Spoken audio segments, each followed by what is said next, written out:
Dallas, Texas. And how great it is to be here with my family, John and Abigail, and with Vice President Biden. And how wonderful it is to be standing next to him on a stage when it isn't the debate stage. So I actually, as you all know, announced my campaign for president in the middle of a Minnesota blizzard, just so I could impress everyone in Texas, and in particular, everyone in Dallas. So we didn't let the snow stop us. We didn't let the cold stop us. We did continue through that speech because that's what we do in the heartland. We made a little in this campaign, in my campaign, go a long way. And our homegrown campaign, with a tremendous staff that stuck together from the beginning and volunteers every way, beat the odds. And that got me up here right now on this stage in Dallas. And the most amazing thing was getting to know so many people across the country. And I know the Vice President knows this as well. The Vietnam vet who sobbed as he talked about losing his son to mental illness. The rancher who had voted for Donald Trump, but after he saw him give a speech in front of that sacred wall with the CIA stars of those that lost their lives in the line of duty, decided he wasn't going to do it again. The immigrant mom who told me she works 2 jobs, all for her kids. And through it all, I said to them, and I believe this now standing with the Vice President, if you feel tired of the noise and the nonsense in our politics, and if you are tired of the extremes, you have a home with me. And I think you know you have a home with Joe Biden.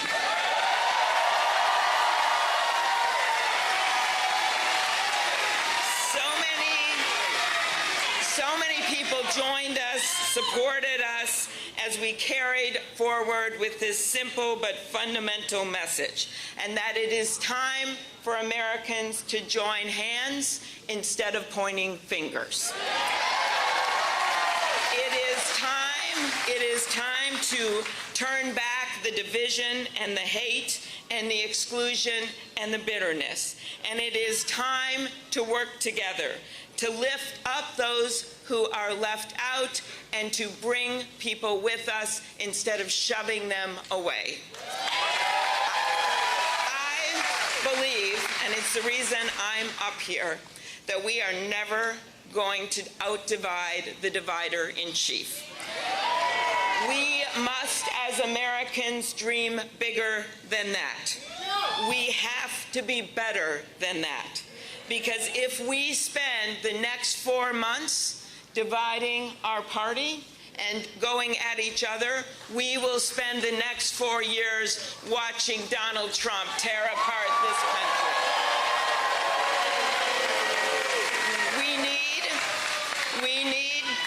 Texans, we need to unite our party and our country. And to do it not just with our words, but with our actions.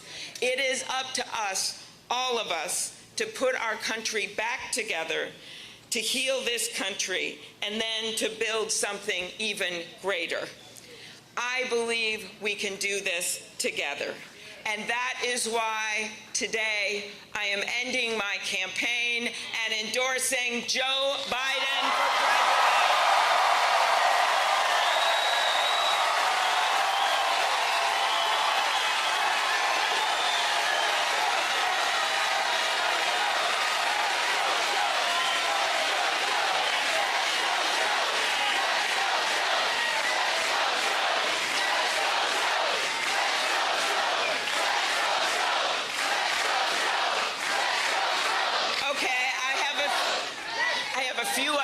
To say, Joe Biden has dedicated his life to fighting for people, not for the rich and the powerful, but for the mom, for the farmer, for the dreamer, for the builder, for the veteran.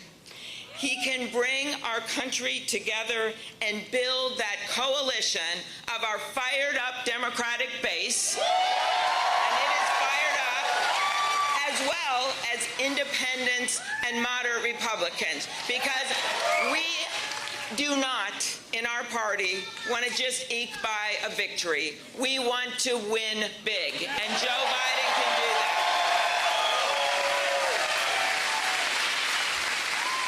As you know from all the work he has done, that he will not just govern with his head, he's got a lot of good ideas, but he will also govern with his heart. And I know that you know here in this big state of Texas that the heart of this country is bigger than the heart of the guy in the White House.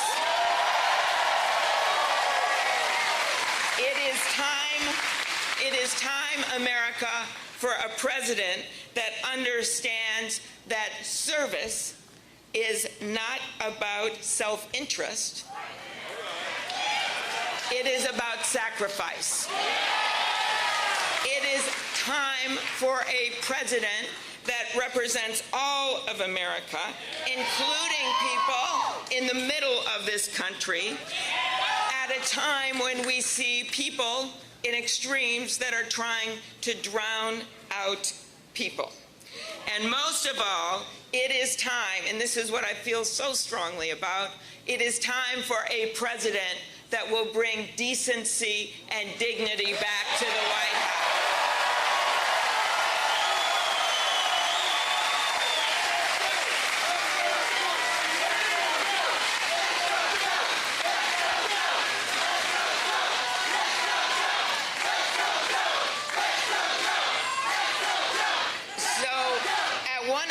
Debates, of our many debates, I told the story. All of which you won. Oh, yeah. I told the story of Franklin Delano Roosevelt, that beloved president. And when he died, they put his body on a train that went from Georgia to Washington, D.C. And the story is that people spontaneously stood along those train tracks to show their respect. And a reporter came upon a guy, a regular guy, who just had his hat in his hand, and he was sobbing. And the reporter said to him, "Sir, do you mind me asking, did you know President Roosevelt?" And the guy says, "No, I didn't know the president, but he knew me. He knew me." And that is exactly what is missing right now in the White House. We have a president that has no empathy, that cannot put himself in the shoes of the people of this country. Well, guess who can do that? And that is Joe Biden.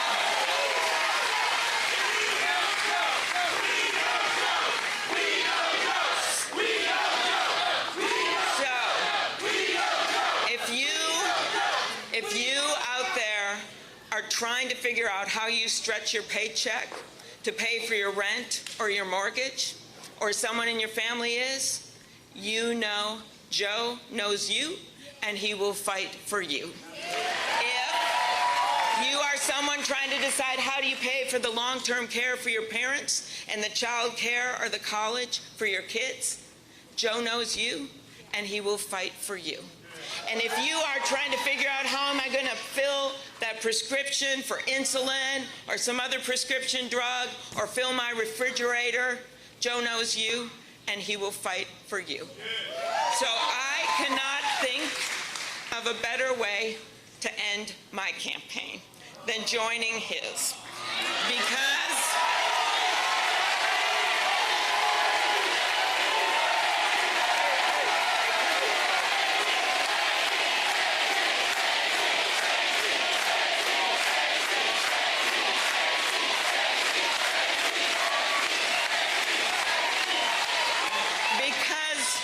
America, you gave an opportunity to the granddaughter of an iron ore miner, to the daughter of a teacher and a newspaper man. You gave me, Minnesota, the opportunity to be the first woman elected to the U.S. Senate from the state of Minnesota. And America, you gave me this incredible year to be a candidate for President of the United States. It is because you have faith in what we can achieve together. It is because of your undying belief that for all of us, the best is yet to come. So, before I turn it over to our next president, I want to remind you of something really practical. Tomorrow is Super Tuesday. Tomorrow is Super Tuesday. And Texas, you are one big Super Tuesday state. But there are 14 Super Tuesday states, including my home state of Minnesota. So what I want all of you to do is vote for Joe. Vote for decency, vote for dignity, vote for a heart for our country.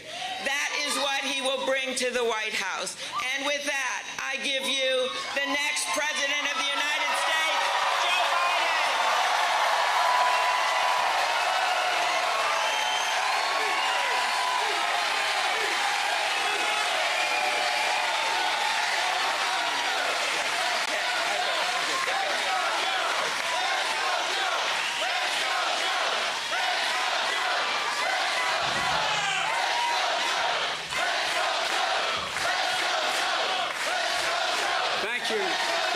Thank you. Well, hello, Dallas. As my mom would say, I apologize for my back. But you have my back, and I promise I'll have yours.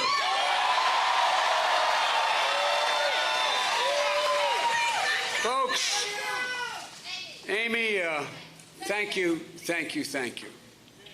You know, I want to make clear something. I can't tell you how much Amy's endorsement, the senator's endorsement, means to me. It's great to see her family, to see John and her brilliant daughter Abigail, who's with her. And from the moment Amy Klobuchar announced for president in that snowstorm, it wasn't hard to see she had the grit and determination to do anything she set her mind to. You know, Amy knows how to get things done. She really does. That's why Amy has never lost, and she's not losing now. You're going to hear a lot from Amy Klobuchar for a long, long time. That's why she's one of the most effective senators in the United States Senate. Her campaign was all about what we could get done, how to make America better every day in simple, straightforward ways. Folks, the story that Amy tells about that person who Franklin Roosevelt, as a train went by, that she talked about, she believes. And that notion that, you know, I didn't know the president, but he knew me. Well, let me tell you something. It's everything that Amy's about. Nobody who's ever dealt with her doesn't think that she knows them. And you know what? Isn't that everything that's missing with this president today? You know, Amy spoke of something that I've made central in my campaign for president as well. To compete and complete the total lack of empathy and decency in this current president, he cannot stay there. He cannot stay. We all know it.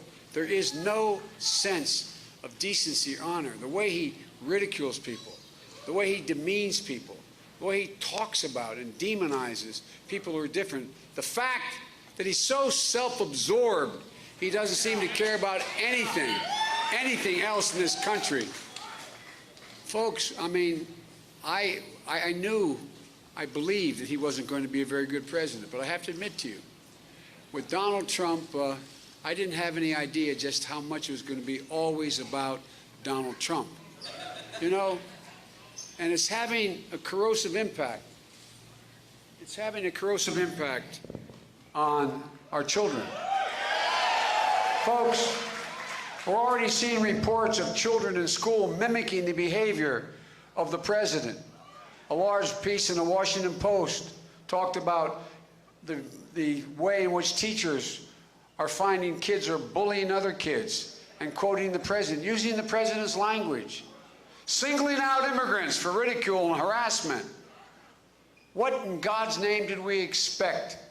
What did we think was going to happen when this behavior became so clear? When teachers try to deal with this kind of behavior, is it any surprise that the kids would say, well, that's what the president does?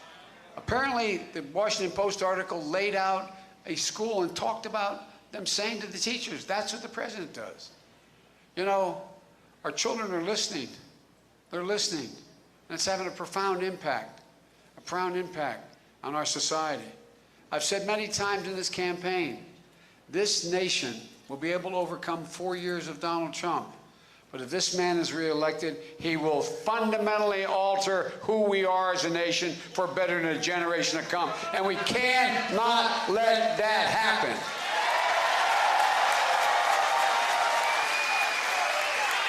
So, Amy, thank you for being here tonight. Thank you for your friendship, and thank you for your support.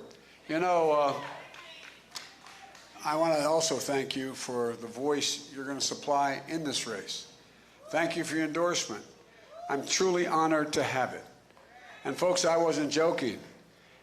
Amy won all the debates. And I'm sure glad I wasn't on stage debating you again, Amy. Folks, you know, just a few days ago, the press and the pundits declared this campaign dead. But South Carolina had something to say about it.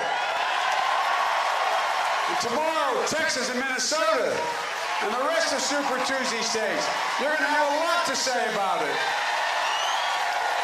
And when you do, we'll be on our way to defeating Donald Trump in a second term. And my message to everyone, every person who's been knocked down, counted out, left behind, this is your campaign. We need you. We want you. And there's a place in this campaign for you, so join us. Go to joebiden.com, sign up, volunteer, contribute if you can. We need you, and we are going to do this. Look, the decisions the Democratic Party will make all across this country tomorrow, and Democratic voters in the next few weeks are going to determine what this party stands for, what we believe, and what we will be able to get done. If Democrats want to nominate to beat Donald Trump, keep Nancy Pelosi Speaker of the House, making sure we take back the United States Senate and the Texas State Legislature, and join us. If Democrats want to name a nominee who will build on Obamacare, not scrap it, take on the NRA and the gun manufacturers, protect our children, will stand up for the middle class, not raise their taxes and make promises that can't be kept, then join us. And if Democrats want a nominee who's a Democrat, a lifelong Democrat, a proud Democrat, an Obama-Biden Democrat, then join us. We can either win big or lose big. That's a choice. We need to build a coalition and a legacy of one of the most successful presidents of our lifetime, Barack Obama. And we'll do this by bringing the country together. That's what has united Amy and me all along. The idea we have to unite this country. Remember how we were both made fun of by our opposition, saying we're going to unite the country, say it can't be done. We refuse to accept the notion that there'll be a constant war, that Republicans are our enemies, they're our opposition. Look, folks, this time we got to bring around everybody, every race, ethnicity, gender, disabilities, or economic situation. Democrats, Republicans, independents of every stripe. And that's why I'm so excited about Amy's endorsement of our campaign. She shares that view. And Mayor Pete, who endorsed our campaign earlier, I thank him as well. And all we now have over presidents, including 36 congressmen, mayors, elected officials are joining the campaign in just the last 2 days. Look, most Americans don't want the promise of a revolution. They want results. They want a revival of decency, honor, and character. They want to give all Americans access to real opportunity, to have affordable and available health care for all Americans, an environment that's clean air and clean water, an education system that funds our schools, pays our teachers a decent wage, makes community college free, and deals with the overwhelming burden of student debt. Folks, we can do this and pay for it. The nation where we stand up and beat the NRA and reform the criminal justice system and mobilize the world against climate change, the whole world. A nation where we live our values, embrace immigrants and refugees, asylum seekers, not slam the door in the face of those fleeing persecution, violence, and oppression. That's what's made America. Folks, 24 out of every 100 students in school is Latino. It's in our overwhelming interest that make us better if we invest. Look, folks, a nation that provides a path to citizenship for 11 million who are enriching our communities every single day. An economy that rewards work, not just wealth. My dad used to have an expression, he said, Joey, a job's about a lot more than a paycheck. It's about decency, it's about respect, it's about being able to look yourself in the mirror and know what's going on. It's about being able to look your children. I swear to God, this is what he would say. It's about being able to look your child in the eye and say, honey, everything's going to be okay. American people aren't asking for anything other than a chance, an even chance. And they're being denied that. This is about your place in the community, you say. It's about all our families, all our communities. Look, Amy and I look at everything from the prism of how it affects you. There goes Trump. Anyway. The prism of how it affects you, your family, your community, all our communities. Folks, it's simple. That's why I'm a Democrat. That's why I got involved in the first place. This election isn't a battle for the soul of the Democratic Party, but it is a battle for the soul of America. And in the most perilous moment we've faced in anyone's lifetime here, winning means uniting America, not sowing more division and anger. It means not only fighting as president, but a president who will heal the country. The country has to be healed. We've got to beat Donald Trump and the Republican Party, but we can't become like them. We can't become like them. We've got to heal the divisions, repair our democracies. And I am absolutely confident, not only Democrats, but independents and Republican voters know we have to heal this country. And once again, fight for the proposition, as corny as it sounds, that we hold these truths to be self-evident, that all men and women are created equal, endowed by their Creator with certain inalienable rights. Folks, that's the uniqueness of America. We're based on an idea. We've never fully lived up to it, but we've never before walked away from it like this president has. I believe with every fiber in my being, what we've done in every generation is further open the aperture for conclusion, inclusion, making sure that people have a shot. Look, I want to recognize three people who have dedicated their careers to fighting for more perfect union.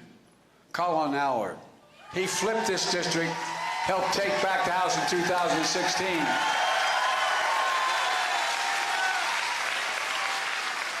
He did what I only dreamed of doing, playing in the NFL. What a hell of an athlete, what a great, great congressman. And we need to make sure that he holds that seat in November. And Mark Veazey, God love him, he's done incredible work to help lead the fight against the Erosion of Voting Rights Act, against the erosion of voting in this nation. Half the country, half the nations in this, half the states in this nation have put up barriers. It's the new Jim Crow all over again. And Eddie Bernice Johnson is a legend with whom I'm honored to share this stage. She's the woman who knows how to get things done for the people of Dallas, and she leaves nobody behind. Look, the days of Donald Trump's divisiveness will soon be over. I guarantee you, we can build a more perfect union because the American people have now seen the alternative. Folks, there's two ways people get inspired. They get inspired by great leaders like Lincoln and Roosevelt and Kennedy and Obama. Well, thank you, but they also get inspired by very bad leaders. No, I really mean it. I really mean it. This president has sort of ripped the Band-Aid off, exposed just how venal he's become and how he has literally strangled the life out of the Republican Party. So, folks, we got a shot. This is bigger than whether a Democrat wins.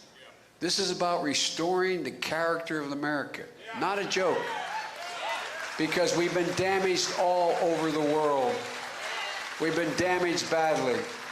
His embrace of thugs and dictators, his way he treats our military and talks about them, the way he demeans people. Ladies and gentlemen at home, he's never done anything other than seek division. So, folks, it's time to get back up. We're decent, we're brave, we're resilient people, and we can believe again. We are better than this moment, we are better than this president, and so get up!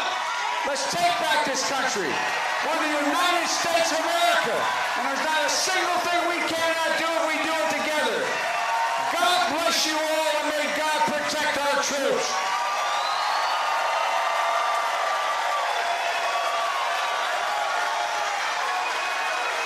Folks, thank you. I got to wait one more minute, folks. There's one more person I want to thank. A man who electrified this state and nation. One of the most incredible runs in the United States Senate we've ever seen here in this state. A man who demonstrated enormous compassion and courage in the wake of the shooting in El Paso. A man with unlimited future. A man who will be changing this nation for the better for many years to come. Ladies and gentlemen, Beto O'Rourke. And his wife, Amy.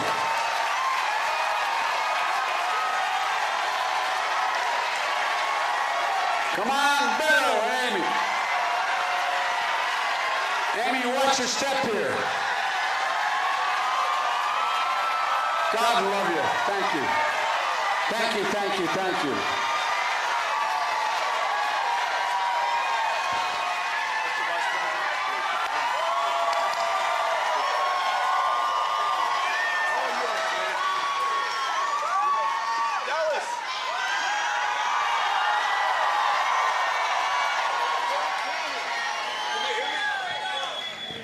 Dallas,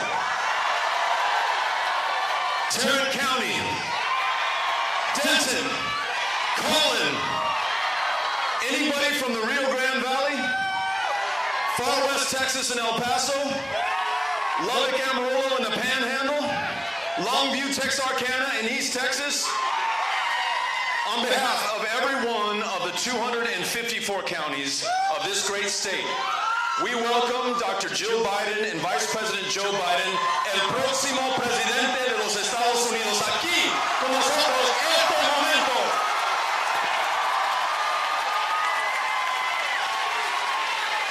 Ladies and gentlemen, tomorrow, March 3rd, 2020, I will be casting my ballot for Joe Biden.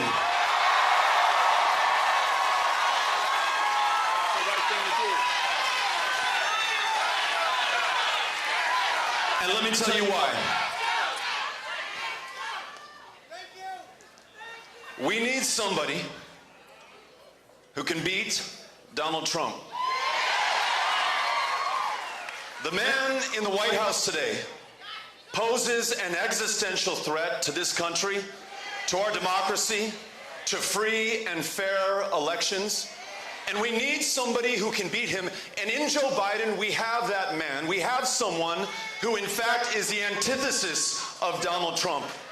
Joe Biden is decent, he's kind, he's caring, he's empathetic. I don't know if you saw this last week. The vice president was at a town hall in South Carolina.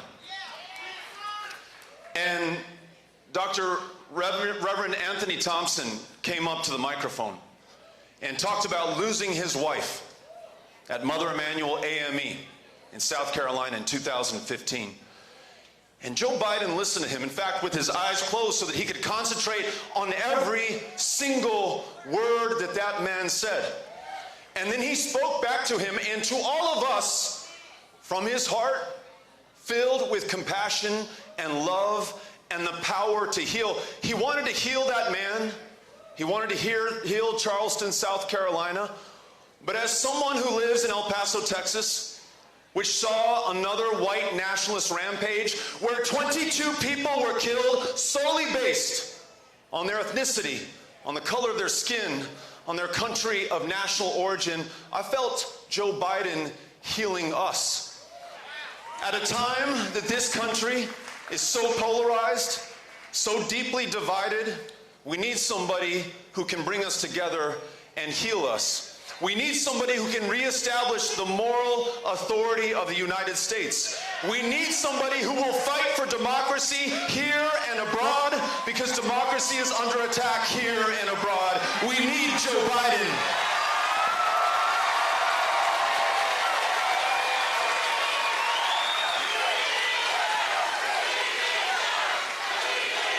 And Mr. Vice President, I have traveled to each one of the 254 counties of Texas.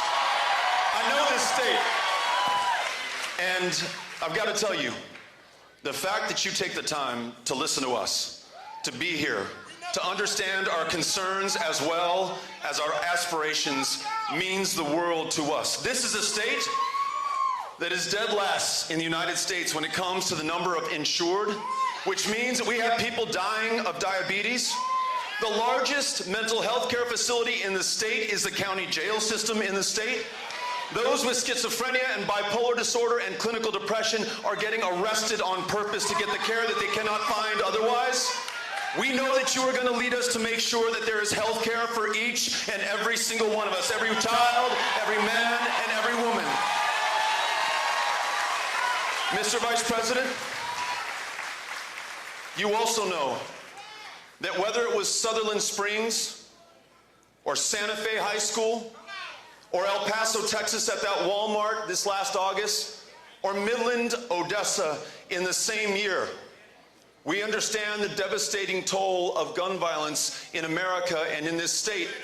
And we need someone who's going to make sure that whether it is a mass shooting in a Walmart or in our school, or the shootings that far too often take those in our communities of color one or two at a time, who don't even make the headlines or the front page or the news, we don't even know their names, you're going to stand up for each and every one of us and end gun violence in America with universal background checks, extreme risk protection orders, and an end to the selling of weapons of war in our communities. Keep that stuff on the battlefield, don't bring it into our homes. And Mr. Vice President, this energy-rich state that has fueled the growth of America also wants to be the state that, with your leadership, leads the charge to confront climate change before it is too late. We're counting on you. Can't pull it out. You go ahead, keep going. Y por último, in 2018, all of us, a lot of good people who are here on the stage, out there, throughout the state, ran the greatest grassroots campaign Texas had ever seen. We won more votes than any Democrat had in Texas history. Young voter turnout up 500% in early voting. And these were the gains. 12 new members of the State House, all Democrats replacing Republicans. 2 new members of Congress, including the all-time great Colin Allred right here in this community. 17 African-American women elected to judicial positions in Harris County.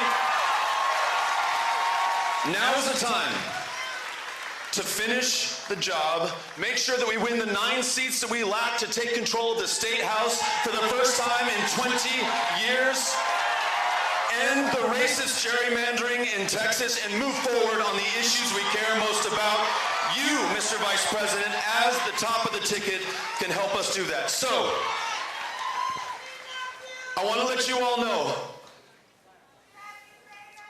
I love you too, and we all love Joe. And I am going to treat Joe and Jill right. We're going to take them to a world-class meal tonight. There's a Whataburger less than half a mile from here.